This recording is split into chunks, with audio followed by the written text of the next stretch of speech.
All right, friends, today we are going to continue talking about the English Civil War as part of Unit 4, The Age of Absolutism.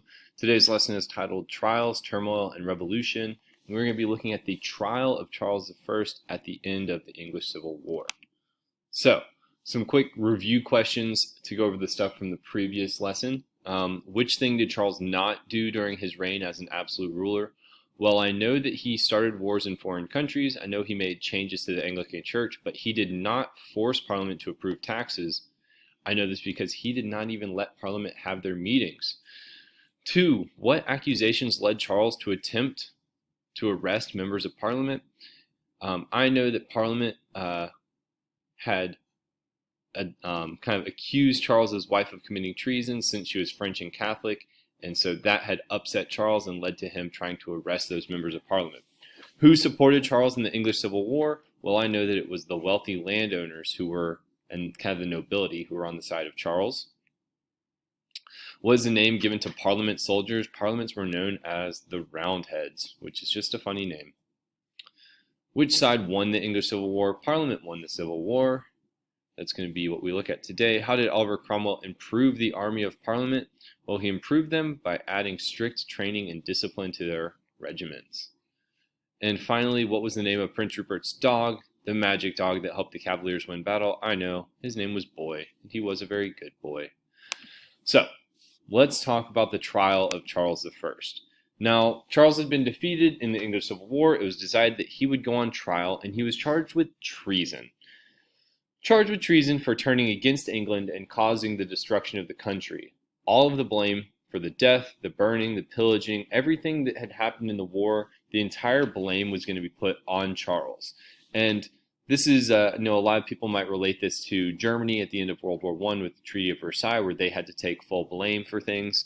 I think this is a fair enough kind of connection there, with Charles being forced to take the entire blame of the war. And it was decided that he would stand trial in front of what's called the High Court of Justice. So he was not standing trial in front of all of Parliament. He's not standing trial in front of a typical jury. This is a special kind of court that has been set up for cases like this. Now, we are going to skip the videos just because I don't want to get this taken down off of YouTube. But if you follow the Nearpod links, I'll put them in comments so that you can find those. Now, a couple issues that Charles has with this trial start with what he's being charged with: treason. Now, treason is, according to some definitions, right? This is one I got off of Wikipedia, or no, this is the Oxford English Dictionary. Says the crime of betraying one's country, especially by attempting to kill the sovereign or overthrow the government. Originally, the crime of treason was conceived of as being committed against a monarch. So, if treason is betraying your country, especially trying to betray your government and the monarch, in this case, Charles is the monarch. And he kind of questions how he's going to be on trial for treason, right? How can he, the head of the country, be on trial for overthrowing the country or trying to overthrow the country? Kind of in his mind and in the mind of a lot of his supporters, Parliament is the group that had, committed treason. They had tried to kill him instead of, kind of the other way around. So for Charles, he does not necessarily agree that he has committed treason. And so that's the first part of kind of his issue with the trial. The second part is the jury itself. And Charles questions both the legality and the legitimacy of the trial and the jury. For one, the people who were about to decide his fate were almost entirely people he had just fought this war against. This is not an unbiased, this is not an unbiased jury, people who don't know what's going on. These are a lot of people who Charles is personal enemies with, or are personally feel like Charles has done them wrong, and people who have a bone to pick with Charles. So Charles states that he would rather, or that he wants to kind of make his plea, give his defense in front of the entirety of Parliament, but in front of this specific trial that has been set up, this court, the High Court of Justice, he thinks it's bogus. He says, y'all are not legit, y'all have no authority here, essentially y'all cannot put me on trial. And so Charles is continually saying, I'm not going to speak, I'm not going to do anything because this is an unfair trial. Y'all are not real. Y'all are not legit. This has not been, who approved this, essentially.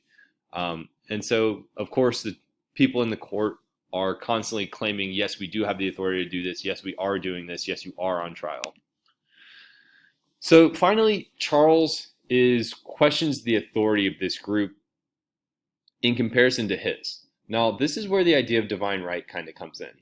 Charles feels like, since he's the king, he can make laws and he is in many ways above the law. How can he be punished when God has chosen him to be the one in power? This idea of divine right. Since God put him in power, surely he was in the right.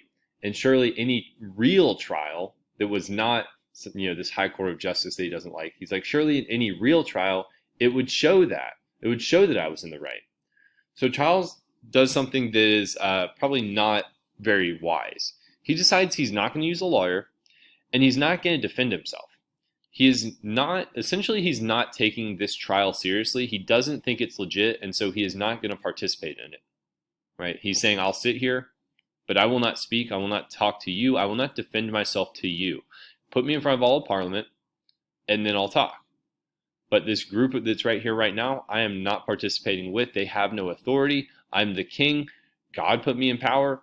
There's no way that what this trial, this jury says is going to, stand up. Right?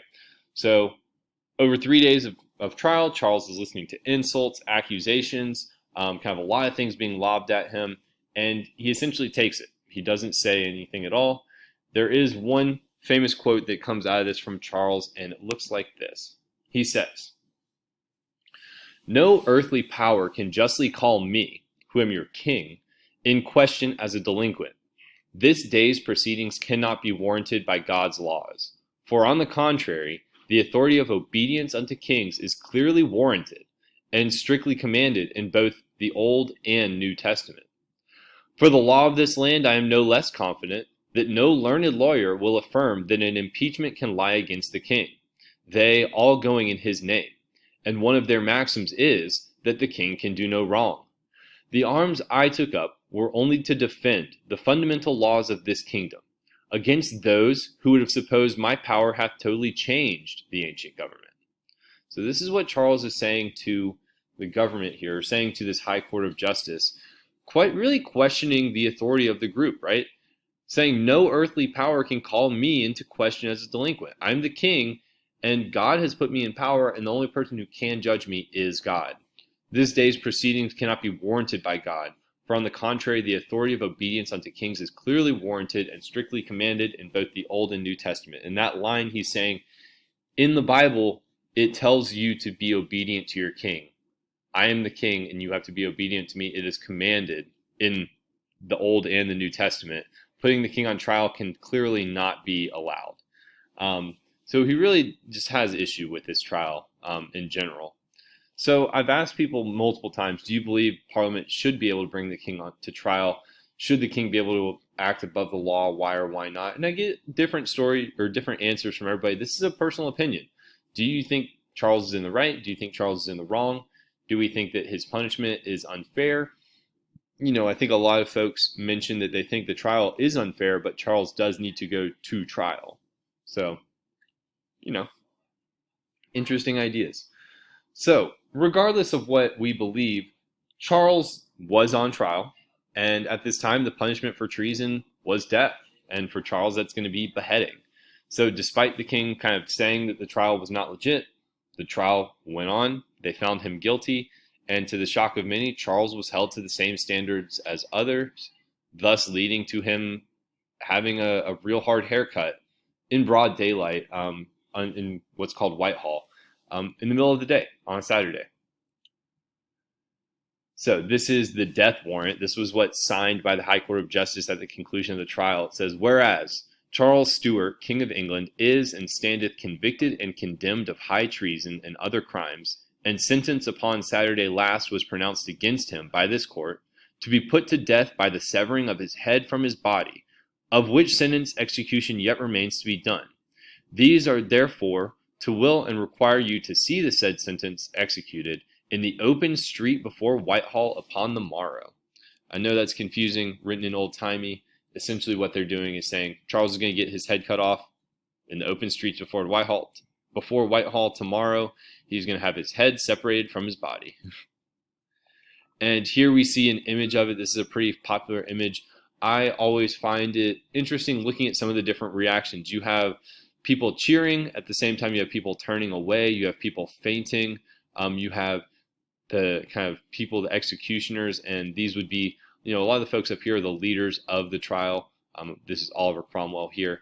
And you can see some people are shocked and some people are celebrating. This is not a common occurrence, and so you can expect people to be a bit kind of surprised by what happens. So again, we won't watch this video here. And so we end with the question, now what? And this is going to lead us into what we talk about in the next lesson, which is what do they do now that they've killed the king? Now that England has an entirely new system, or for the first time it's killed their king, what do we do now?